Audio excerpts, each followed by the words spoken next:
Hello friends, मैं self Ayurveda student और आचार्य चरक का स्मरण करते हुए आज का सेशन शुरू करते हैं। आज हम लोग चरक संहिता चिकित्सा स्थान चैप्टर नंबर 9 जिसका नाम उन्माद चिकित्सा अध्याय है उसके सेकंड वीडियो की बात कर रहे हैं। ओके, पढ़ने का सेम पैटर्न रहेगा कि हम लोग जो है इस टेक्स्ट बुक में जो है इम्पोर्टेंट पॉइंट को हाईलाइट करके जो है उसी को पढ़ेंगे और याद करना और समझने का कोशिश करेंगे। ये सारे के सारे पॉइंट्स जो है जो इम्पोर्टेंट बुक्स एंड जो नोट्स हैं जैसा कि आयुर्वेद समुच्चय, ठीक है, ग्लोबल आयुर्वेदा, चरक प्रवेशिका, डॉक्टर नीलिमा सिंह लोडी, गोविंद पारिक, इन सभी के बुक्स के जितने भी चरक से रिलेटेड पॉइंट हैं उनको हाईलाइट करके हम लोग उसी को पढ़ेंगे, समझेंगे एंड याद करेंगे। ओके, सो स्टार्ट करते हैं। तो हम लोग फर्स्ट सेशन में, आप लोग नहीं देखे तो ज़रूर देख लीजिएगा। फर्स्ट सेशन में हम लोग जान चुके हैं कि उन्माद के जो टाइप्स वगैरह हैं तो उनके जो भेद हैं उनमें ये भी जाने थे कि त्रिदोषस तो होते हैं लेकिन मुख्य रूप से वात दोष होते हैं। वहाँ हमने ये मेंशन किया था कि वात दोष मुख्य रूप से उन्माद में इन्वॉल्व होते हैं, इसलिए सबसे पहले वातज उन्माद की चिकित्सा की भी बात की थी। ओके, तो स्टार्ट करते हैं वातज उन्माद की ही चिकित्सा से। तो वातज उन्माद की चिकित्सा इन्होंने क्या बताया कि उन्मादे वातजे पूर्वम स्नेह पानम विशेषवित, ठीक है, पूर्वम स्नेह पानम वातजे। तो जो वात की वजह से जो उन्माद है उसमें इन्होंने क्या कहा, सबसे पहले स्नेह पान कराना है। ठीक है, वात का क्या गुण होता है, रुक्ष, रुक्ष के लिए स्नेह जो है सबसे बेस्ट होता है। वैसे वातज उन्माद में हम बस्ती भी करते हैं लेकिन सबसे पहले वात के लिए बस्ती बेस्ट ट्रीटमेंट होता है, लेकिन यहाँ पे पहले स्नेह करने का बात किया, स्नेह पान करने का बात दिया, स्नेह बस्ती भी नहीं, स्नेह पान का बात किया पीने के लिए। ओके, तो वातज उन्माद की चिकित्सा में क्या करना है, सबसे पहले स्नेह पान करना है। आगे क्या बताया इन्होंने कि कुर्यात आवृत मार्गे तु सस्नेहम मृदु संशोधनम, ठीक है। लेकिन जो उन्माद में क्या होता है, मनोवह स्रोतस होता है, तो उस स्रोतस का मार्ग यदि आवृत हो गया कफ के वजह से या पित्त के वजह से, उस वात का मार्ग, ठीक है, वात की वजह से उन्माद है तो वातज उन्माद है, लेकिन उस वात का मार्ग यदि आवृत हो गया है कफ या पित्त इन सभी की वजह से, तो उसमें स्नेहन तो करना ही है। स्नेहन के बाद जो है मृदु शोधन करना है। मृदु शोधन करने का मतलब क्या करना है, वमन, विरेचन, ये सब मृदु रूप में करना है, तीक्ष्ण नहीं करना है। वहीं जब हम लोग अपस्मार पढ़ेंगे तो अपस्मार में तीक्ष्ण शोधन का बात किया है। ओके, यहाँ पे क्या करना है, मृदु शोधन। कैसे क्या करना है, जैसे कफ पित्त उद्भवे अपि आदो वमनम सविरेचनम, आगे के श्लोक में इन्होंने ये बता दिया। यानी कि ये भी इन्होंने बताया कि यदि उन्माद कफ के वजह से हुआ है तो आदि यानी इनिशियली क्या करेंगे, वमन, एंड यदि पित्त के वजह से उद्भव हुआ है तब उसमें इनिशियली क्या करेंगे, विरेचन करेंगे। वैसे भी कफ के लिए बेस्ट वमन एंड पित्त के लिए बेस्ट विरेचन ही ट्रीटमेंट होता है, ये तो करेंगे ही। साथ साथ जो यहाँ मृदु शोधन किया है ना, इसमें भी यही चीज़ समझेंगे कि यदि वात का मार्ग कफ के वजह से आवृत हुआ है तो वहाँ पे जो है मृदु वमन करेंगे, और यदि वात का मार्ग पित्त के वजह से आवृत है तो वहाँ पे पित्त के लिए मृदु विरेचन करेंगे। ओके, उन्माद में नेक्स्ट क्या करना था, पंचकर्म। सबसे पहले हमने क्या किया, वातज उन्माद में स्नेहपान कराया। कफ के वजह से है वमन और पित्त के वजह से है तो पहले विरेचन। कफ पित्त उद्भव अपि आदो, इनिशियली क्या करना है, वमन एंड विरेचन करना है, कफ में वमन एंड पित्त में विरेचन। ठीक है, तो स्नेहन स्वेदन ये सब कर लिए, उसके बाद जो है वमन विरेचन कर दिए, उसके बाद क्या करना है, संसर्जन कर्म, जो नॉर्मल चीज़ है। हम लोग पूर्व कर्म, प्रधान कर्म एंड पश्चात कर्म करते हैं। पूर्व कर्म में स्नेहन स्वेदन किया, प्रधान कर्म में जो वमन विरेचन है ये सब कर दिया, पश्चात कर्म में फिर संसर्जन या पेयादि कर्म जो है वो कर दिए। यहाँ तक हो गया, हमें याद रखने वाली बात। अगर नॉलेज पॉइंट ऑफ व्यू से हम लोग ये जानते हैं कि पंचकर्म के बाद क्या करेंगे। पंचकर्म के बाद नहीं, यहाँ पंचकर्म ही कंटिन्यू किया, यहाँ थोड़ा गलत तरीके से लिखा गया। क्या करना है कि वमन विरेचन कर दिए, संसर्जन कर्म कर दिए, उसके बाद निरुह अनुवासन बस्ती देना है एंड शिरो विरेचन करना है। कब करना है, तो कुर्याद यथा दोष है, जिस तरह का दोष है उसके हिसाब से निरुह अनुवासन बस्ती और शिरो विरेचन। यानी कि यदि दोष ज़्यादा प्रबल है, अधिक मात्रा में है तो ये बार बार करेंगे, यदि कम है तो कम करेंगे, यथा दोष, जैसा दोष उस हिसाब से निरुह अनुवासन बस्ती विरेचन ये सब करेंगे। ओके, इससे बेनिफिट क्या होगा, पंचकर्म करने से क्या होता है, नॉर्मली कोष्ठ, हृदय, इंद्रिय, सिर, इन सभी का शुद्धि हो जाता है। जो भी हवन आदि जो भी पंचकर्म करते हैं। तो यहाँ भी क्या करेंगे, पंचकर्म जो किए हैं उसके वजह से हृदय आदि का शुद्धि हो गया। तो यहाँ पे मेन हृदय हम ले रहे हैं। हृदय क्यों ले रहे हैं, क्योंकि उन्माद में क्या है, मन का विकार होता है, और मन का जो संप्राप्ति जो हम लोग देखे उन्माद का, कि मन का जो अधिष्ठान है, जो हृदय है, वो दुष्टि हो जाता है, ठीक है, जिसके वजह से मनोवर स्रोतस में लॉज करता है और ये उन्माद होता है। तो यहाँ पे क्या किया, हम पंचकर्म करने से हृदय शुद्धि कर दी। अब हृदय शुद्ध हो गया तो आश्रय आश्रयी भाव से क्या होगा, मन भी शुद्ध हो गया, मन प्रसाद हो गया। मन प्रसाद होने के वजह से क्या हो गया, अब मन शुद्ध हो गया, तो अब संज्ञा स्मृति इन सभी का ज्ञान होने लगेगा। नॉर्मली क्या होता है कि भ्रम हो जाता है ना, इन सभी में विभ्रंश हो जाता है, उन्मादा पुनः मनोबुद्धि संज्ञा स्मृति विभ्रंश ये सब हो जाता है उन्माद में। लेकिन यहाँ पे क्या है कि अब संज्ञा स्मृति ये सब ज्ञान होने लगेगा, यानी कि अब उन्माद से आदमी मुक्त हो गया, यानी उन्माद रोग ठीक हो गया है। आगे इन्होंने यह बताया है कि जो हमने पंचकर्म किया उससे शुद्धि हुआ तो उन्माद ठीक हो जाएगा। इनके शुद्धि होने के बावजूद भी आचार विभ्रंश रह गया, शुद्धस्य च आचार विभ्रंश, अभी भी उन्माद सही नहीं हुआ है, अभी भी आचार भ्रम है। तब क्या करना है कि उस केस में इन्होंने बताया है कि तीक्ष्ण नस्य तीक्ष्ण अंजन, तीक्ष्ण नावन अंजनम, ओके, तब जाकर के उस पर्सन को तीक्ष्ण नस्य तीक्ष्ण अंजन ताड़न एंड मन बुद्धि और देह को जो संवेदन करने वाला, जिससे ये सब जो उद्वेग आ जाए यानी भ्रम खत्म हो जाए, वो सारा काम करना। ओके, किस केस में, पंचकर्म करने पर भी यदि बेनिफिट ना हो, आचार विभ्रंश हो गया हो, फिर भी उस केस में क्या करना है, तीक्ष्ण नावन अंजन करना है, ताड़न करना है। ताड़न अभी आगे बताएंगे क्या होता है इसमें। मन बुद्धि और देह को जो संवेदन करने वाला, जो उद्वेग वाले जो भी काम है वो सब करना है। ओके, सो जो मन इन सभी में उद्वेग करने वाले जो काम है उनमें ये सब करेंगे कि यह शक्तो अविनय पट्टे संयम्य सुदृढ़ सुखे है, ठीक है। क्या करेंगे उसको कि पट्टी से जो है उसके शरीर को बांध करके, क्यों, यहाँ हम शुद्धि करने के बावजूद भी वो आचार का विभ्रंश हो गया है, वो उदंडता कर रहा है, ठीक है, अभी भी पंचकर्म किए लेकिन फिर भी जो उदंडता आदि कर रहा है, उसका उन्माद ठीक नहीं हुआ, तो उसको क्या करना है, बांध के रखेंगे सबसे पहले, ठीक है। तो पट्टी में भी जो है निवार की पट्टी से बांधने को कहा था कि जिस स्थान से पट्टी से बांधेंगे उसको ज़्यादा वो तकलीफ, उसको दुख या इंजुरी ना हो पाए, उस लिए जो है उसको वैसे पट्टी से बांधना है, ठीक है, सुखपूर्वक दृढ़ता से बांध देंगे। बांधने के बाद उसको क्या करना है, तमोगृह जो डार्क रूम होता है उसमें रखना है, और उस जगह पे क्या है, लोह काष्ठ आदि जो है चीज़ ना हो। बांध कर इसलिए रखेंगे क्योंकि वो दंडता कर रहा है, उछल कूद के भाग ना जाए या खुद को नुकसान ना पहुंचाए, ठीक है। तो लोह काष्ठ ये सब भी उसमें नहीं रखेंगे ताकि वो खुद को नुकसान या खुद को मारने का कोशिश ना करे। ओके, अब करना क्या है, उसके बाद उसको बांध के तो रख दिए अब उस घर में, अब उसको तर्जन, त्रासन, दान, हर्षण, सांत्वन, भय, ये सब काम करेंगे। यानी कि तर्जन जैसे उसको वचन के द्वारा, त्रासन पुलिस आदि राजा पुरुष जो होते हैं इन सभी को बुला करके उससे भय दिखाना, ठीक है, जो चीज़ उसको चाहिए वो उसको वापस दे दे, दान, हर्षण उसको खुश करने का कोशिश, उसको सांत्वना देना, उसको सांप, बिच्छू, बाघ इन सभी से भय दिखाना। जैसे सांप ही को ला करके दिखाए तो सांप का जो है फैंग जो है, जो दांत है उसको निकाल करके उसके बाद उसके पास दे दें। तो इसके वजह से जो होता है क्या है कि उसका जो मन जो है वो प्रकृति अवस्था में आ जाता है। किस केस में, जब विस्मृति के कारण जो उन्माद रोग हुआ है ना, वो अब प्रकृति अवस्था में आ जाता है। वही कह रहा है कि विस्मयो विस्मृति हेतु नयंती प्रकृति मनः, ठीक है। तो अब जो है विस्मृति के कारण जो उन्माद हुआ वो अब प्रकृति अवस्था में आ जाता है, ये सब डराने धमकाने के वजह से, दान हर्षण इन सभी के वजह से। ओके, सो मन में उद्वेग करने के लिए क्या क्या कर रहे हैं तो उसको एक बार यहाँ पे पढ़ ले रहे हैं। उन्माद में आश्वासन देना है सबसे पहले कि जो भी उन्माद का रोगी है उसको जो है उसके मित्र, धर्म, अर्थ इन सभी वचनों से आश्वासन देंगे, ठीक है, कि हाँ भाई तुम्हारा प्रॉब्लम ठीक हो जाएगा, अच्छे से रहो, ये सब समझाने का कोशिश करेंगे, उसको सिंपैथी देंगे, आश्वासन देंगे। यदि उससे भी काम नहीं बना तब उसको डराने धमकाने का कोशिश करेंगे, ठीक है।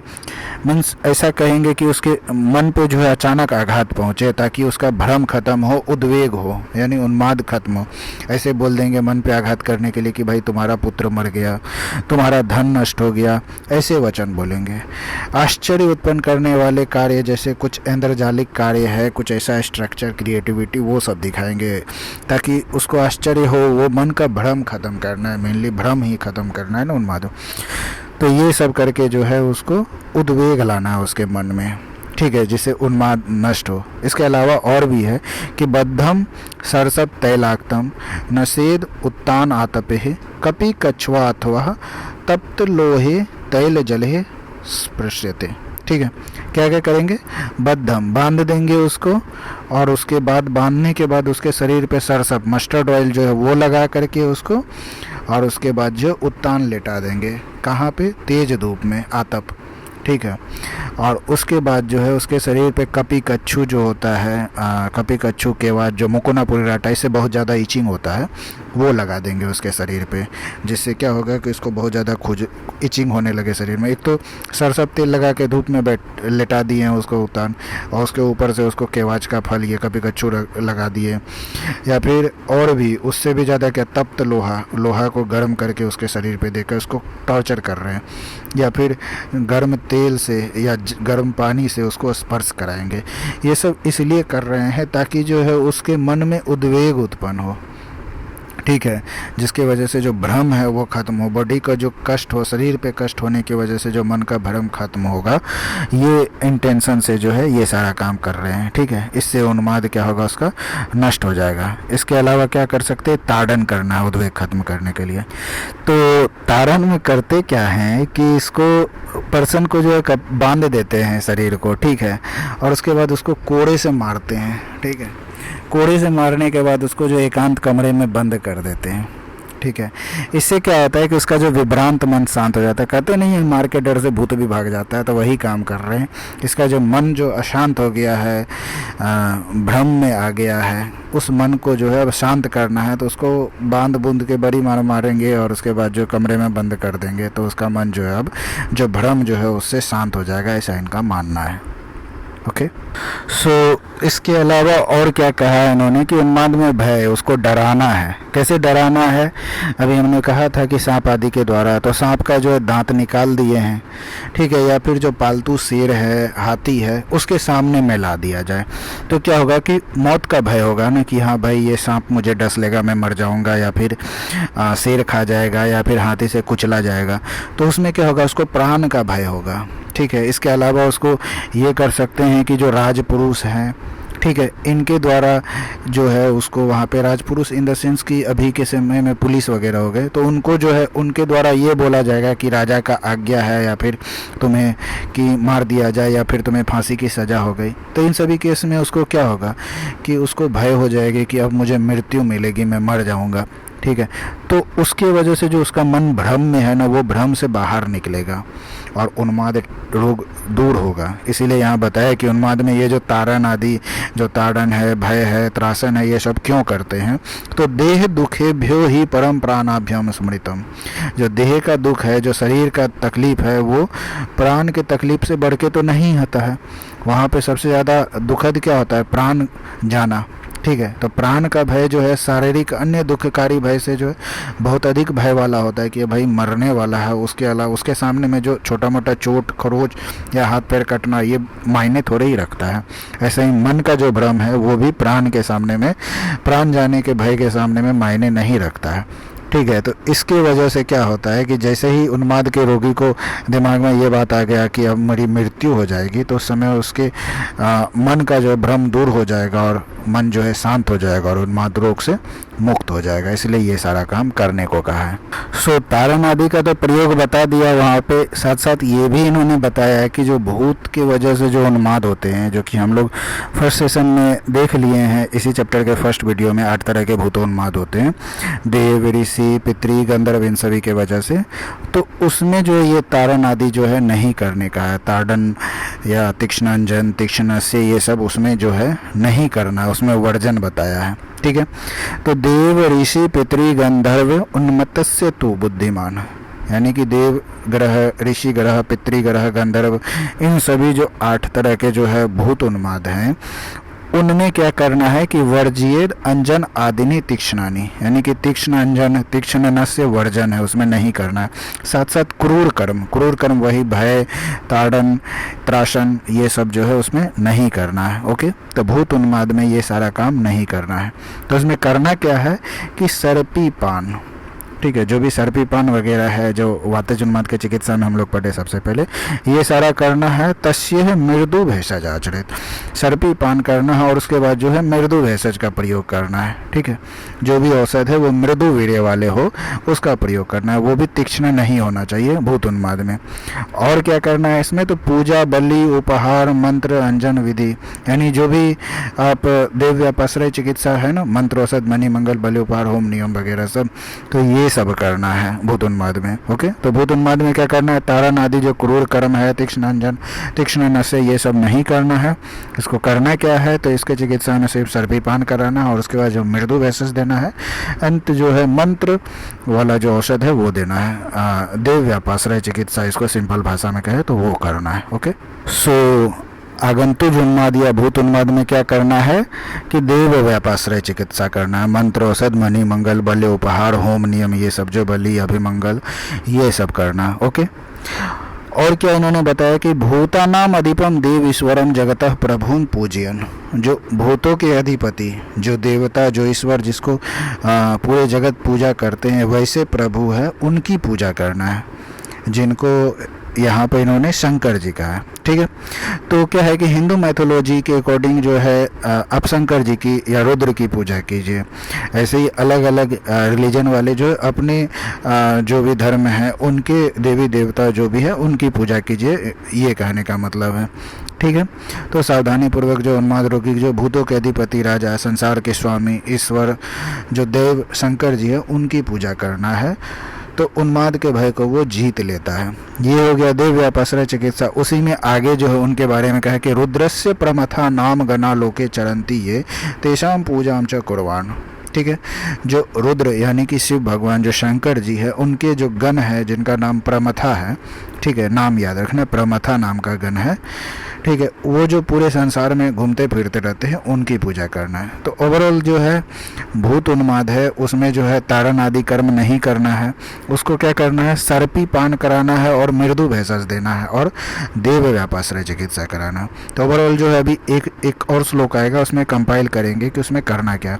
अभी फिलहाल यहाँ पे ये जाना है कि BHU 14 में जो है भूत उन्माद में देव व्यापाश्रय चिकित्सा करना, ये आया हुआ है। ओके, सो यहाँ पे आगंतुज उन्माद की चिकित्सा श्लोक नंबर 33 में इन्होंने फाइनल पहले ही बता दिया, वो बाद के श्लोक का था। मैं बस एक जगह आगंतुज उन्माद को कर रहा था, इसलिए अलग अलग जगह से लेकर के इसी चैप्टर के अलग अलग श्लोक को एक जगह पहले पढ़ दिया हूँ, इसके बाद इसके योग को पढ़ूंगा। ओके, तो आगंतुज उन्माद की चिकित्सा फाइनल हम लोग क्या क्या जान गए कि सर्पी पान कराना, उसके बाद मृदु भेषज देना है। चिकित्सा मेनली क्या होता है, चरक ने सूत्र स्थान के सबसे पहले चैप्टर में ही जो है देव व्यापाश्रय, युक्ति व्यापाश्रय एंड सत्वावजय चिकित्सा, ये 3 का है ना, ये तीनों चिकित्सा करना है। ठीक है, युक्ति व्यापाश्रय में क्या करना है, सबसे पहले सर्पी पान करना है, सर्पी पान के बाद जो मृदु भेषज देना है। ठीक है, देव व्यापाश्रय तो हो ही गया, मंत्र, औषध, मणि, मंगल, बलि, उपहार, होम, नियम, एंड फाइनली जो है सत्वावजय चिकित्सा भी करना है कि उसको उस चीज़ों से विमुक्त करना है जिसकी वजह से ये हो रहा है।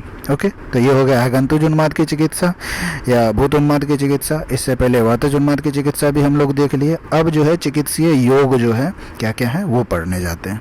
सो इसके जो योग हैं उसमें मेनली जो है करीब 7 घृत का नाम बताया है, वो पढ़ेंगे, और एक जो है सिद्धार्थक आदि अगध भी हैं। ओके, सबसे पहले हिंगवादी घृत।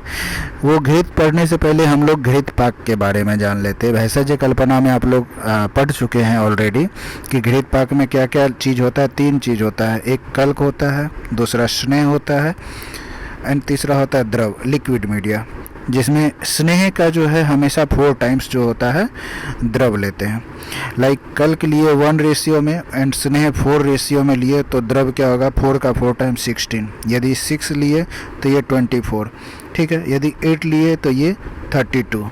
ये हमेशा 4 टाइम होगा, ये 1 ले रखें। ओके, तो स्नेह का 4 टाइम द्रव होता है। ये नॉर्मल मेथड होता है, ये आपको याद रखना है, आपको पता ही होगा। ठीक है, द्रव में हम क्या क्या ले सकते हैं, तो द्रव में गौमूत्र, अजामूत्र कुछ भी ले सकते हैं। द्रव में हम क्वाथ भी ले सकते हैं। द्रव में सिंपल जल भी ले सकते हैं। द्रव में जो गाय का दूध भी ले सकते हैं। तो ये सब है। तो कुछ कुछ एग्जाम में जो है ये पूछ दिया है, जैसे हिंगु आदि घृत है, तो हिंगु आदि घृत में जो है जो द्रव लिए हैं वो गौ का मूत्र लिया है, गवामूत्र। ऐसे ही दूसरा हम लोग देखेंगे तो जो पैशाचिक घृत है, महापैशाचिक घृत, तो वहाँ क्वाथ लिया गया है। ठीक है, तो स्नेह जो है यहाँ हमेशा घृत है, तो हमेशा स्नेह में घृत ही रहेगा, और कल्क में जो भी इंग्रेडिएंट है उसका पेस्ट बनाएंगे। ओके, तो स्टार्ट करते हैं हिंगु आदि घृत से। तो हिंगु आदि घृत में जो हिंगु, सवारचल, त्रिकटु आदि जो है ये इंग्रेडिएंट है जिसका हम पेस्ट बनाएंगे, कल्क बनाएंगे। उसके बाद घी लेंगे और फाइनली जो है गौमूत्र जो है द्रव लेंगे। ठीक है, और इससे क्या होता है कि उन्माद का नाश होता है। यहाँ तक का बात हो गया कॉमन। अब ये सारा हमको इंग्रेडिएंट याद नहीं रहेगा। ठीक है, तो हिंगु आदि है तो हिंगु, सवारचल, व्यवस्थी, कटु, इतना नाम याद रह सकता है ज़्यादा से ज़्यादा। वो भी नहीं है तो आपको ये हिंगु आदि घृत सबसे पहले ये याद रखना है कि हाँ इसमें हिंगु आदि घृत का यूज करते हैं। सिर्फ उन्माद में ही नहीं, आगे अपस्मार और में भी यूज करते हैं। इससे उन्माद का नाश होता है। बहुत सारे घृत जो ऐसा है कि उन्माद और अपस्मार दोनों में यूज होता है ना। तो ये हो गया। और यहाँ पे जो है चतुर्गुणे गवामूत्र दिया है ना, मीन्स घी जो है स्नेह का जो है 4 टाइम्स जो है लिक्विड मीडिया लिए, तो लिक्विड मीडिया में यहाँ गौमूत्र लिया गया। ओके, तो पहला हो गया हिंगु आदि घृत। नेक्स्ट योग है आपके पास, वो है कल्याणक घृत। सबसे पहले आपको नाम याद रखना है कि हाँ कल्याणक घृत है। इसके बाद एक और है वो महाकल्याणक घृत है, तो दोनों को एक साथ याद रखिए। ओके, कल्याणक घृत में याद क्या क्या रखना है कि इसमें 28 द्रव्य जो है उसका यूज करते हैं, जिसका हम कल्क बनाते हैं। महाकल्याणक में जो है इसमें से 7 द्रव्य माइनस कर दिया जाए तो कितना हो जाएगा, 21 द्रव्य का। वो 7 द्रव्य कौन कौन ले माइनस करना है, तो विशाला, त्रिफला, कौंती, देवदारू, एलवालिक। त्रिफला में 3 हो गया इंग्रेडिएंट, और बचा ये 1 और 1, 3 + 4 7। तो ये 7 इंग्रेडिएंट को माइनस कर दिया जाए तो महाकल्याणक घृत बनाते हैं। ओके, तो ये हो गया कल्याणक एंड महाकल्याणक घृत का इंग्रेडिएंट 28 एंड 7। कल्याणक 28 है, महाकल्याणक कम है, 21 है। अब पहले ये देखते हैं कि इसका बेनिफिट क्या क्या है कल्याणक घृत का। उन्माद, अपस्मार इन सबको तो दूर करता ही है। साथ साथ याद करने वाली पॉइंट ये है कि सस्तम स्त्रीणाम जो बंध्यानाम, जो बंध्या स्त्री है ना उसके लिए ये बेस्ट है पथ्य। इनफर्टिलिटी को भी ये ठीक करता है ये घृत। और उतना ही नहीं, ये क्या है, ये सर्पी जो है श्रेष्ठम पुंसवन सूचो, पुंसवन कर्म में भी है कि मेल चाइल्ड चाहिए, उसमें भी काम आता है। ओके, तो वैसे पुंसवन कर्म सिर्फ मेल चाइल्ड के लिए नहीं, इसको थोड़ा मॉडिफाइड वे में ये कहे कि बच्चा कर्म जो चाइल्ड चाहिए अपने हिसाब से वो कैसा चाहिए उसके लिए होता है। लेकिन जो है आयुर्वेद के हिसाब से तो पुंसवन जो है जहाँ तक मुझे पता है वो मेल चाइल्ड के लिए ही होता है। और क्या बेनिफिट है कि अलक्ष्मी, पाप, इन सभी से रक्षा करता है। सर्व ग्रह विनाशनम, सभी ग्रह को नाश करता है। ओके, तो कल्याणक घृत में क्या क्या याद करना है, 28 द्रव्य है। पहला कि कल्याणक घृत जो उन्माद को दूर करता है, ये हो गया। दूसरा 28 द्रव्य है इसमें। कल्याणक में से 7 द्रव्य हटा देंगे तो महाकल्याणक घृत होगा, और इसका बेनिफिट उन्माद अपस्मार के अलावा जो है बंध्या स्त्री के लिए शस्त्र है, और पुंसवन में भी श्रेष्ठ होता है। साथ साथ लक्ष्मी, पाप, इन सबको, और सर्व ग्रह जो 8 तरह का ग्रह है भूत उन्माद में, उन सभी को भी ये नाश करता है। ओके, सो महाकल्याणक घृत हम जान गए 21 द्रव्य इसमें लेते हैं जिसका कल्क बनाते हैं। और ये बेनिफिट किस में होता है, तो उन्माद अपस्मार तो है, उसमें तो फायदा करता ही है, आपको ये याद रखना ही है। इसके अलावा क्या है, ब्रिंघनम विशेषणम, विशेष रूप से ये ब्रिंघन करने वाला होता है। एंड सन्निपात हरम परम, यानी कि सन्निपात जन्य जो उन्माद है उसको दूर करता है। इसके अलावा जो भी अदर सन्निपात जन्य मानसिक विकार है उसको भी ये दूर करता है। ओके, अब बात करते हैं दोनों के लिक्विड मीडिया की।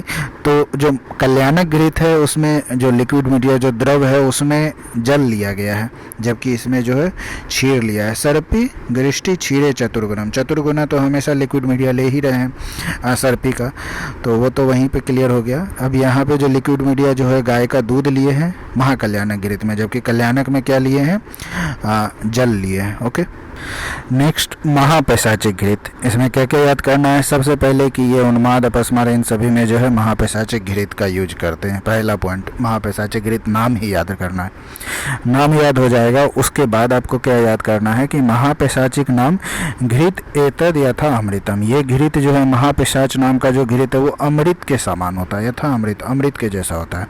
करता क्या क्या है कि बुद्धि स्मृति करम, बुद्धि और स्मृति करने वाला होता है, बुद्धिवर्धक होता है, स्मृतिवर्धक होता है, साथ साथ बल देने वाला होता है, अंग वर्धन करने वाला होता है, शरीर में अंग प्रत्यंग की भी वृद्धि करता है। ओके, एंड इसमें जो लिक्विड मीडिया कौन लेंगे? तो जो भी द्रव्य का कल्क बनाए हैं उसी द्रव्य का क्वाथ बना कर लेना है। ओके, इसलिए मैंने बोला था ना, कहीं जल का लेना है, जैसे कल्याणक में सिर्फ जल लिया है, महाकल्याणक में दूध लिया, इससे पहले जो पढ़े थे उसमें गाय गौमूत्र लिया था, और यहाँ पे क्या है, क्वाथ भी लिया है। तो लिक्विड मीडिया कुछ भी हो सकता है। एंड नेक्स्ट है लहसुन आदि घृत। ओके, लहसुन आदि घृत में आपको क्या क्या याद करना है? फर्स्ट पॉइंट वही कि पहले तो ये याद रखना है कि उन्माद में जो लहसुन आदि घृत का उपयोग करते हैं। ठीक है, उन्माद के साथ साथ ये किस किस चीज़ में यूज होता है? तो उन्माद, अपस्मार एंड विषम ज्वर, इन तीनों में बेनिफिशियल होता है। यूज कैसे करते हैं? तो इसका पान पी करके, अभ्यंग, अंजन एंड नस्य, पान, अभ्यंग, अंजन एंड नस्य, इन 4 फॉर्म में इसको यूज करते हैं। और इसमें याद करने वाली पॉइंट ये है कि लहसुनानाम शतम, यानी कि 100 लहसुन लिया जाता है। कुछ आचार्य के अकॉर्डिंग या कुछ टीकाकार के अकॉर्डिंग जो है 100 लहसुन का मतलब 100 जो है लहसुन को जो है छिलका निकाल के जो लहसुन का गिरी है, या 100 पीस ऑफ लहसुन लेते हैं विदाउट छिलका, विदाउट पील। ओके, एंड कुछ लोग कहते हैं कि उसका वेट जो होता है ना वो 100 पल होना चाहिए। ओके, सो यहाँ पर आप ऐसा ही समझिए कि 100 नंबर ऑफ लहसुन है एंड 3 अभया।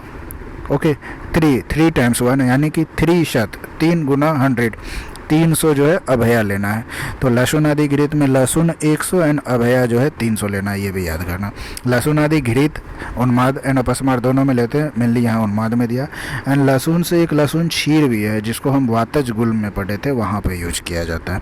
ओके, इसके बाद जो है वो सिद्धार्थक घृत है घृत में, लेकिन उससे पहले सिद्धार्थक आदि अगध जानते हैं। ओके, तो सिद्धार्थक आदि अगध में तो एक इंग्रेडिएंट सिद्धार्थक यानी सरसों तो होगा ही, और सब जो भी इंग्रेडिएंट है, ठीक है, उन सभी इंग्रेडिएंट को ले करके उसको ट्राइचुरेट करना है, भावना देना है बस्त मूत्र का, यानी अजा मूत्र, बकरी का जो मूत्र है उससे जो है उसको भावना देना है। बस इसमें यही याद रखना है। जबकि सिद्धार्थक घृत में जो लिक्विड मीडिया है वो गौमूत्र लेना है। तो दोनों में ये पॉइंट याद रखने वाली है कि सिद्धार्थक आदि अगध में जो है बस्त मूत्र, बकरी जो बकरी का मूत्र होता है उसका, एंड सिद्धार्थक घृत में गौमूत्र का यूज करना है। ओके, एंड अब सिद्धार्थक अगध को यूज कैसे करना है? तो पान, अंजन, नस्य, लेप, स्नान, उद्वर्तन, इन सभी के रूप में। राजद्वार में भी कहते हैं कि जो लोग इसका लेप लगा कर जाते हैं तो उसकी प्रतिष्ठा होती है। तो वो सब बात की बात है, बस बात मेन आपको याद रखना है कि सिद्धार्थक आदि अगध में बस्त मूत्र से भावना देते हैं और यूज करते हैं इसका उन्माद रोग में। ओके, सो यहाँ पढ़ दिया है सिद्धार्थक घृत में क्या कि जो भी सिद्धार्थक आदि अगध में जो भी इंग्रेडिएंट है उन्हीं इंग्रेडिएंट का कल्क बनाना है और गौमूत्र के साथ जो है अपना स्नेह पाक करना है। ओके, एंड घी तो लेना ही है, तो यहाँ गौमूत्र लेना है। जबकि सिद्धार्थक अगध में क्या है? बस्त मूत्र। ओके, इसके बाद उन्माद में जो है पुराना घी का प्रयोग, ये भी बहुत इम्पोर्टेंट है, ये भी कहा गया है। ठीक है, पहले पुराना घृत कैसा होता है वो जानते हैं। तो विशेषतः पुराणम च घृतम च पायद्भिषेक। ठीक है, विशेष रूप से पुराना जो घृत है उसको पीने के बारे में बताया गया है। ठीक है, किसमें? उन्माद में। उन्माद में विशेषकर पुराना घृत पीने के बारे में बताया गया है, बहुत फायदे होता है।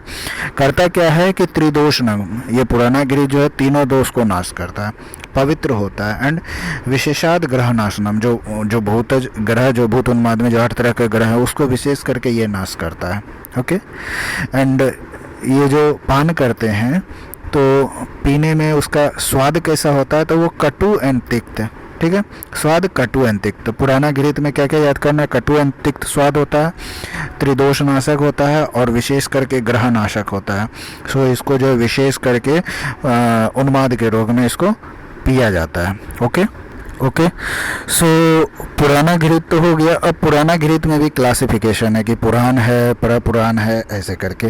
तो इसके लिए 3 है, एक 10 वर्ष, ठीक है, दूसरा ग्रेटर देन 10 ईयर और तीसरा 100 ईयर, ठीक है। तो सबसे पहले पुरान घृत किसको कहते हैं? तो जो 10 वर्ष पुराना होता है ना, उसको पुरान घृत करते हैं। 1 मिनट, जो 10 वर्ष पुराना घृत है उसको पुरान घृत करते हैं। तो पता कैसे चलेगा कि ये पुरान घृत है? तो उग्र गंधम, उस घृत में जो है गंध उसका उग्र होगा बहुत ज़्यादा, ठीक है। तो 10 वर्ष तक रखे हुए घृत में से उग्र गंध आने लगता है और उस घृत को पुरान घृत कहते हैं, पहला पॉइंट। अब दूसरा क्या है? प्रपुरान घृत। प्रपुरान घृत क्या है कि 10 वर्ष से जो ज़्यादा हो जाता है घृत, वो कैसे जानेंगे? तो वो लाक्षारस रस जो होता है उसके जैसा दिखने लगेगा, शीत वीर्य वाला हो जाएगा, ठीक है। वो तो ये समझ में आ जाएगा प्रपुरान है। उग्र गंध आ रहा है 10 वर्ष तक, 10 वर्ष के बाद लाक्षारस रस के जैसा दिखने लगेगा, वीर्य शीत हो जाएगा, ठीक है। तो वो हो गया प्रपुरान घृत। ये क्या क्या करता है? तो सर्वग्रह अपहम, सभी ग्रह जो भी है भूत उन्माद में जो 8 उन सभी को नाश करता है, ठीक है, मीन्स उन सभी ग्रह से मुक्ति दिलाता है। देन मेध्य होता है प्रपुरान घृत। विरेचन स्वग्रम, विरेचन जो है उसमें भी अच्छा विरेचक होता है, उत्तम विरेचक होता है, ठीक है। अब आते हैं शाद वर्ष शत, 100 वर्ष वाले घृत पे, ठीक है। तो उसके बारे में बताया कि ना साध्यम नाम तस्याति यत् स्याद वर्ष स्थितम, यानी कि यदि 100 वर्ष तक रखा जो घृत है, उस घृत का पान करने से कोई भी उन्माद रोग असाध्य नहीं रह पाता है, सबको ठीक कर देता है। ऐसा कि सिर्फ उसको देख कर, उसको स्पर्श कर या सूंघ कर के भी जो है सभी का सभी ग्रह को नाश कर देता है। दृष्टम स्पृष्ट अथा घातम, सिर्फ देखकर या स्पर्श करके, टच करके या फिर सिर्फ सूंघ करके ही सभी ग्रह नाश हो जाता है 100 वर्ष पुराने घृत में। ओके, सो 3 तरह का हो गया पुरान घृत, 10 वर्ष पुराना, 10 वर्ष ज़्यादा परा पुरान, एंड उसके बाद जो 100 ईयर हो गया तो उसका नाम यहाँ नहीं दिया है वो घृत। ठीक है, तीनों के बारे में नाम भी दे दिया है कि 10 वर्ष वाला जो पुरान घृत है वो उग्रगंध होगा, जो प्रपुरान घृत है वो लाक्षारस के जैसा होगा, शीतवीर्य होगा, सभी ग्रह को नाश करेगा। सर्वग्रह ना अपहम में दोनों है, प्रपुरान भी है एंड 7 वर्ष वाला भी है, दोनों में सर्वग्रह अपहम है, सभी ग्रह को नाश करेगा। लेकिन प्रपुरान क्या क्या कर रहा है? लाक्षारस के जैसे होगा, शीत होगा, मेद्य होगा, विरेचन होगा, विरेचक होगा। जबकि सर्वग्रह अपहम वाला जो 100 ईयर वाला है वो क्या है कि उससे कोई भी उन्माद रोग असाध्य नहीं रहेगा, सबको ठीक कर देगा।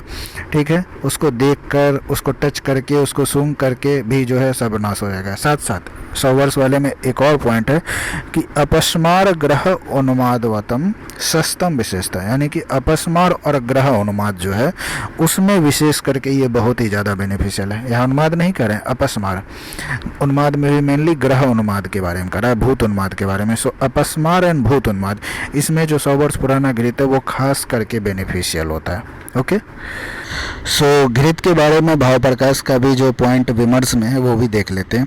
इनके अकॉर्डिंग जो 1 वर्ष के जो घृत होता है ना, 1 वर्ष के बाद उसको पुराना घृत करते हैं।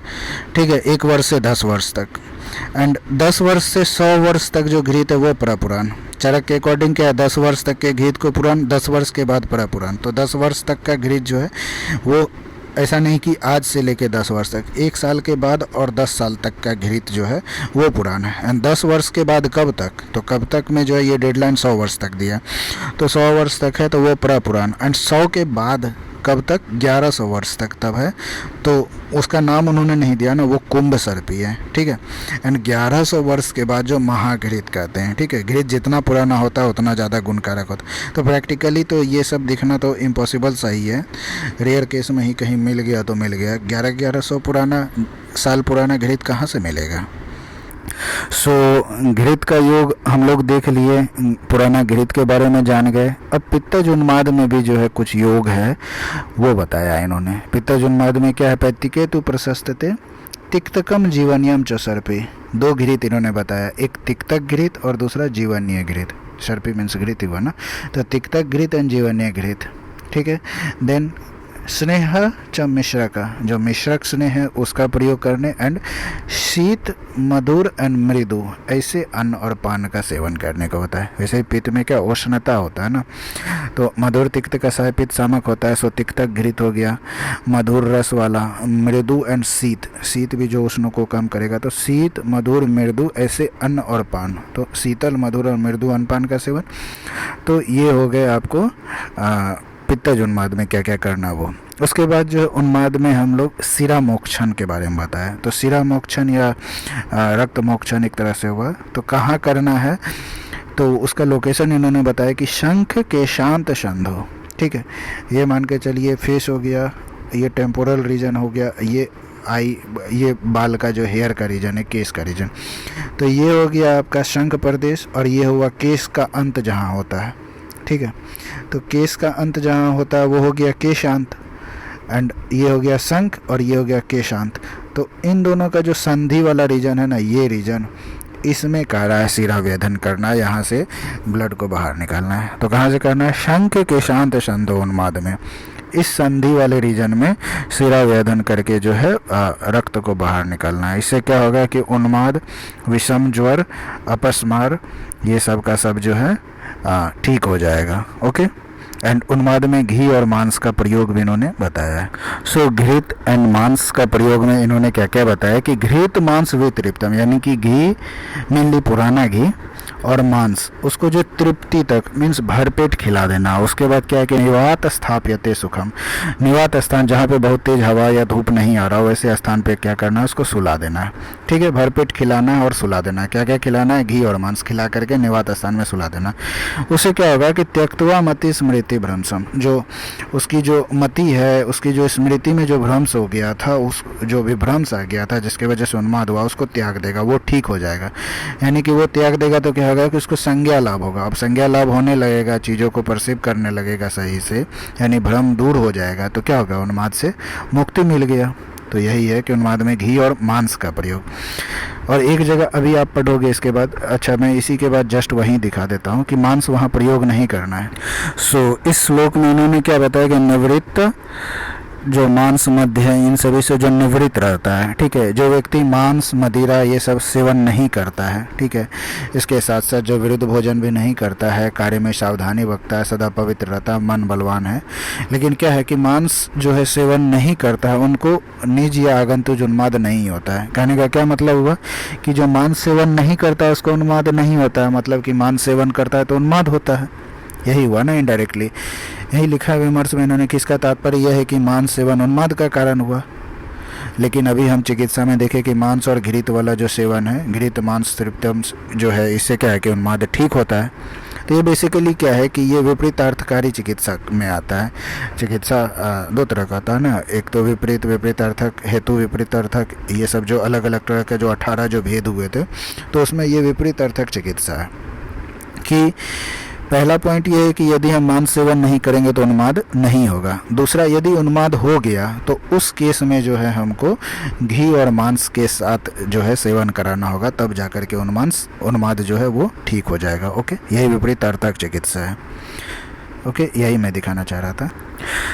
नेक्स्ट चिकित्सा उन्माद में क्या बताया इन्होंने, प्रतिद्वंद चिकित्सा। ओके, प्रतिद्वंद में क्या है कि मीन्स एक दूसरे के बीच में द्वंद्व करा देते हैं, जो कारण है ना उन्हीं कारणों को आपस में कर करके जो है ठीक करते हैं।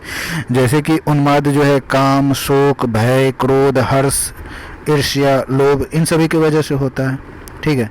तो इसमें करते क्या है कि परस्पर प्रतिद्वंद कर देते हैं और वो जो है उसको शमन कर देता है। कैसे, एग्जाम्पल से देखते हैं, ठीक है। जैसे काम की वजह से उन्माद हुआ है तो उस पर्सन को क्रोध करा दे। काम बोले तो वासना इन सभी चीज़ों में लिप्त है, ठीक है, तो उसकी वजह से यदि उन्माद हुआ तो उन चीज़ों में वो लिप्त होना चाहेगा, तो उसको क्रोध दिला दो। क्रोध दिलाने से क्या होगा, काम करने की इच्छा नहीं होगी।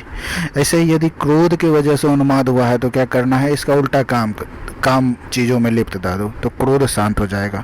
ऐसे ही यदि शोक के वजह से उन्माद हुआ है तो उसको हर्ष दिला दो, हर्ष वाला जो भी है भाव उसमें लाए, वहाँ पे ऐसा बात करे या ऐसा सिचुएशन क्रिएट करे कि उसका शोक समाप्त होकर हर्ष हो जाए।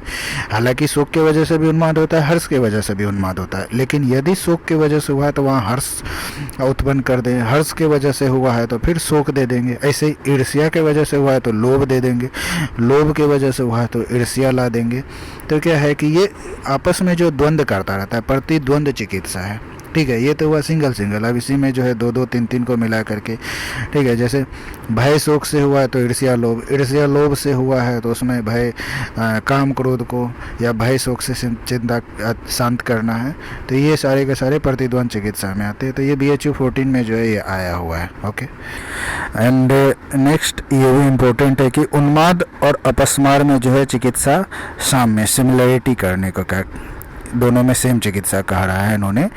क्या क्या कहा इन्होंने कि यच च उपदेक्ष्यते हैं किंचित अपस्मार चिकित्सते उन्मादे तच कर्तव्यम। क्या क्या कहा है कि जो अपस्मार की चिकित्सा में इन्होंने जो जो उपदेश किया है ना, कि अपस्मार के लिए जो जो चिकित्सा का उपदेश किया, यच्च उपदेश्यते किंचित अपस्मार चिकित्सते, यानी अपस्मार के चिकित्सा में जो उपदेश दिया है उन्मादे तच कर्तव्यम, उन्माद में भी वही सारा चिकित्सा करना है।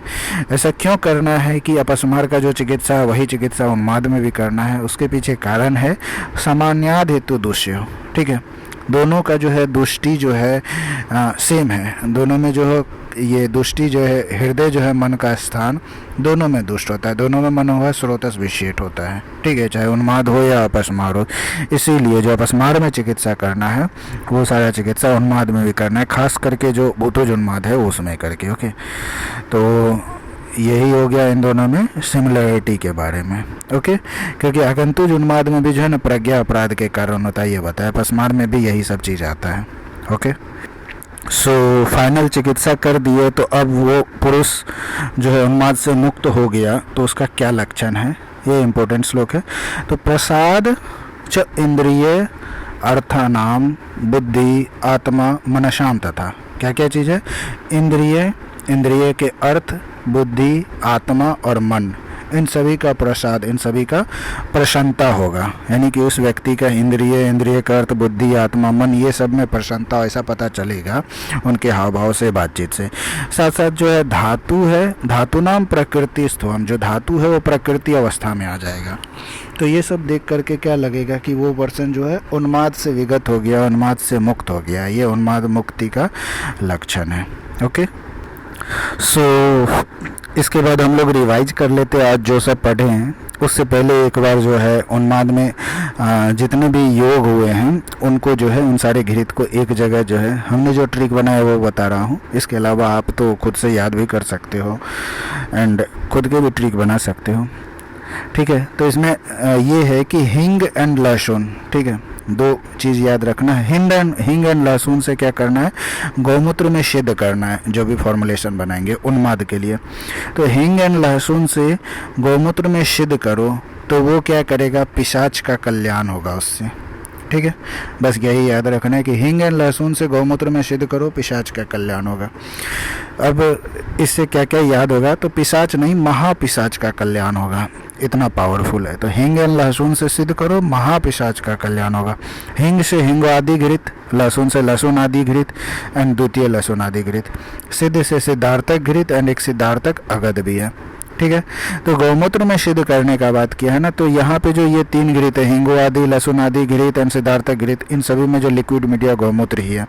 ठीक है, सिद्धार्थक आदि अगध जो है, अ से अगध है तो अ से अजा, अजा मीन्स बकरी या बस्तमूत्र, उसमें बस्तमूत्र लिए थे, वहाँ पे यही याद किया था ना हमने कि सिद्धार्थक घृत जो है उसमें गौमूत्र, जबकि सिद्धार्थक अगध में बस्तमूत्र। तो अ से अगध, अ से अजा, अजा मीन्स बकरी या बस्त होता है ना, तो ये याद रह जाएगा। अगध में अजा मूत्र लिए, घृत वाला जो है इस ट्रिक में होगा कि हिंग लहसुन से सिद्ध किए हैं गौमूत्र में, तो हिंग लहसुन एंड सिद्धार्थक तीनों का तीनों जो घृत है उसमें गौमूत्र लिक्विड मीडिया। देन महापिशाच का कल्याण होगा, तो महापिशाच से तो महापैशाचिक घृत हो जाएगा और महाकल्याण से एक महाकल्याणक घृत हो जाएगा। एक और क्या है? कल्याणक घृत। ठीक है। तो महाकल्याणक में तो गौ दूध लिए थे और कल्याणक में जल, महा है ना, तो महा काम तो गाय का दूध ही करेगा और कोई कर नहीं सकता है। पिशाच में नहीं, पिशाच में तो क्वाथ है। और कल्याण जो है सिर्फ पानी पीने से हो रहा है।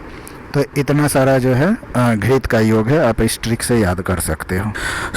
आज जो पढ़े हैं उसको एक बार रिवाइज कर लेते हैं। सबसे पहले हम लोग जाने थे कि वातज उन्माद जो है उसका क्या चिकित्सा सूत्र है। तो उन्मादे वातजे पूर्वम स्नेह पानम विशेषवितम, यानी वात की वजह से ये उन्माद यदि है तो सबसे पहले उसमें विशेषकर स्नेह पान करना है, उसको स्नेह पिलाना है। ओके, उसके बाद क्या करना है कि यदि कुर्याद आवृत मार्गे तो स्नेहम मृदु शोधनम, यदि मार्ग जो है आवृत हो गया है, मार्ग अवरोध जन्य वातज उन्माद है, तो उसमें मृदु शोधन करना है। ओके, वही चीज़ लिखा है कि वातज उन्माद का चिकित्सा सबसे पहले स्नेहपान, और यदि मार्ग अवरोध की वजह से वातज उन्माद है तो स्नेहपान के साथ साथ मृदु शोधन करना है। और यहीं पे जो तीक्ष्ण शोधन जो है अपस्मार में करते वो भी किए थे।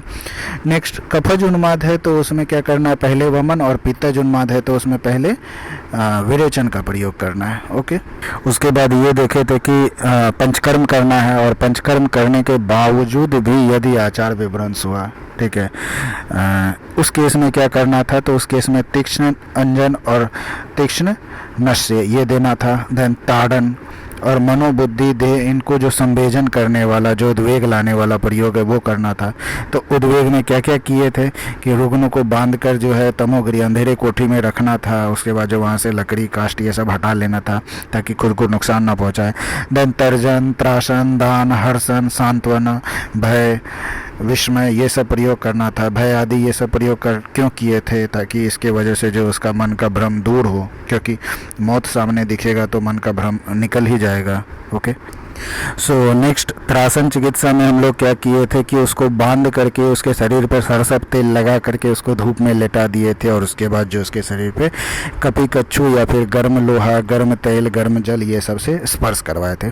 तो बद्धम सरसप तैलाक्तम, बांध करके उसके ऊपर सरसप तेल लगा दिए थे, एंड वेतान आतपे, धूप में उसको लेटा दिए थे उत्तान में। ठीक है, वो नाशेद व उत्तान आता पे, उत्तान लेटा दिए थे धूप में सरसप तेल लगाकर उसको बांध करके। देन उसके ऊपर क्या किए, कपी कच्छू मुकना पुराटा जो वो, अथवा तप्त लोहा जो गर्म लोहा है या गर्म तेल है या गर्म जल है उससे स्पर्श कराए थे।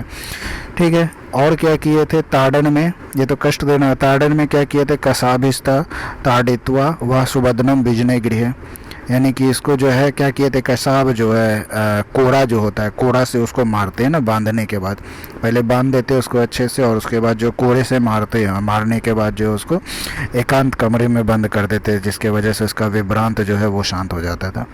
देन पित्तज उन्माद में भी जो है 2 घृत और मिश्रक्स ने ये सब का प्रयोग किया था। तो पित्त में जो मधुर तिक्त कषाय से याद किए थे, पित्त शामक होता है तो तिक्त से तिक्त घृत, और मधुर वाला जो है मधुर, और उष्ण है तो शीत मृदु, ऐसा अन्न का प्रयोग करना था। घृत में तिक्त के साथ साथ एक जीवन्य घृत भी था और एक मिश्रक्स ने, तो यह पित्तज उन्माद में ये प्रयोग था। देन उन्माद में जो है शिरामोक्षण जाने थे, तो शिरामोक्षण का किस जगह पे करना था, शंख केशांत संधि, यानी शंख प्रदेश और केश का जहाँ अंत होता है उस संधि पे ही शिरामोक्षण करना था। इससे बेनिफिट क्या क्या होता है कि उन्माद अपस्मार के साथ साथ विषम ज्वर में भी ये फायदा पहुंचाता है, उसको दूर करता है। देन उन्माद में पुराना घी का प्रयोग करने को बताया था। पुराना घी का जो है गुणधर्म में क्या क्या है कि पहला कि त्रिदोष नाशक होता है, ठीक है, पवित्र होता है, और विशेषाद ग्रह नाशनम, खास करके जो है जो उन्माद में जो भूत उन्माद होता है ना, ग्रह उन्माद, उसको नाश करता है। एंड इसको पीते हैं तो इसका रस कैसा होता है, तो कटु तिक्तकम, पुराना घृत का जो रस कटु एंड तिक्त, त्रिदोषग्नम, पवित्र होता है, विशेषकर ग्रह नाशन होता है, और कटु तिक्त रस होता है। एंड उसके बाद जो है भूत उन्माद, उसकी चिकित्सा हम लोग पढ़े थे। तो भूत उन्माद में जो है सबसे पहले सर्पीपान कराना है, एंड उसके बाद जो मृदु भेषज जो होते हैं, मृदु औषध, उसी का प्रयोग करना है। एंड फिर जो है देव व्यापाश्रय चिकित्सा, मंत्र औषध, मणिमंगल जो है ये सब करना है। सो देव व्यापाश्रय चिकित्सा में क्या है, भूतानाम अधिपति देवेश्वरम जगत प्रभुम पूजयन, जो भी भूतों के अधिपति जो देवेश्वर जो प्रभु जो शिव भगवान है उनकी पूजा करना है। उसमें भी जो शिव का नाम रुद्र है महादेव का, उनका जो गण है एक, उसका नाम परमथा है, जो पूरे लोक में चरते रहते हैं, उनका पूजा करना है, ऐसा इनमें बताया। देन हम लोग ये देखें कि जो भूत उन्माद होते हैं उसमें तारण आदि का जो है निषेध बताया है। उसमें ये बताया कि वर्जेद अंजन आदिनी तीक्ष्णानी क्रूर कर्म, जो अंजन नस्य जो तीक्ष्ण कर्म होते हैं, जो क्रूर कर्म जिसमें तारण भय त्रासन ये सब हमने किया था, वो सब भूत उन्माद में नहीं करना। उसमें करना क्या था, वही स्नेहपान ये सब करना, मृदु शोधन करना एंड देव व्यापाश्रय, युक्ति व्यापाश्रय, देव व्यापाश्रय एंड एक जो सत्वावजय, ओवरऑल तीनों करना है, लेकिन ये तारण आदि ये सारा कर्म नहीं करना। एंड फाइनली जो है उन्माद रोग मुक्त हो गया, उसका क्या लक्षण है, तो उसमें प्रसाद इंद्रिय अर्थानाम बुद्धि आत्मा मन, यानी इंद्रिय के अर्थ बुद्धि आत्मा मन ये सब जो है प्रसन्न हो जाएगा, धातु प्रकृति हो जाएगी, प्रकृति में आ जाएगी अपने। तो ये सब जो है उन्माद विगत या उन्माद मुक्त पुरुष के लक्षण हैं। ओके, एंड फाइनली इसमें योग, तो इसके योग में क्या क्या है कि हिंग एंड लहसुन से गौमूत्र में सिद्ध करो, हिंग एंड लहसुन से गौमूत्र में सिद्ध करो तो महापिशाच का कल्याण होगा। उन्माद में एक पिशाच भी आता है ना, जो ग्रह होते हैं, तो उस पिशाच महापिशाच का कल्याण होगा हिंग एंड लहसुन से सिद्ध करने से। तो हिंग से हिंगो आदि घृत, लहसुन से लहसुन आदि, द्वितीय लहसुन आदि, सिद्ध से सिद्धार्थक घृत एंड सिद्धार्थक आदि अगध। गौमूत्र में सिद्ध करना तो सबका लिक्विड मीडिया गौमूत्र ही है। एंड सिद्धार्थक अगध है, अगध अ से अगध है तो अ से अजा लिए। पिशाच महाकल्याण होगा, महापिशाच का कल्याण तो महापिशाच से महापिशाचिक घृत और महाकल्याण से महाकल्याणक एंड फाइनली कल्याणक घृत। तो ये इसके योग हो गए। ओके, सो इसके बाद अब आपको करना क्या है कि आप यदि एक बार वीडियो कंप्लीट देख लिए हो तो नेक्स्ट टाइम रिवीजन के लिए लास्ट का जो 2 से 5 मिनट है वो हर वीडियो के एंड में मैं कोशिश करूँगा बनाने का। तो बस आपको जो है उसके बाद जो है रिवीजन के लिए बस वो लास्ट का 2 से 5 मिनट देखना होगा एंड आपका उसी में रिवीजन हो जाएगा। सो इसके साथ ये वीडियो यहाँ कंप्लीट होता है एंड उन्माद चिकित्सा भी कंप्लीट होता है। Thanks for watching and have a nice day.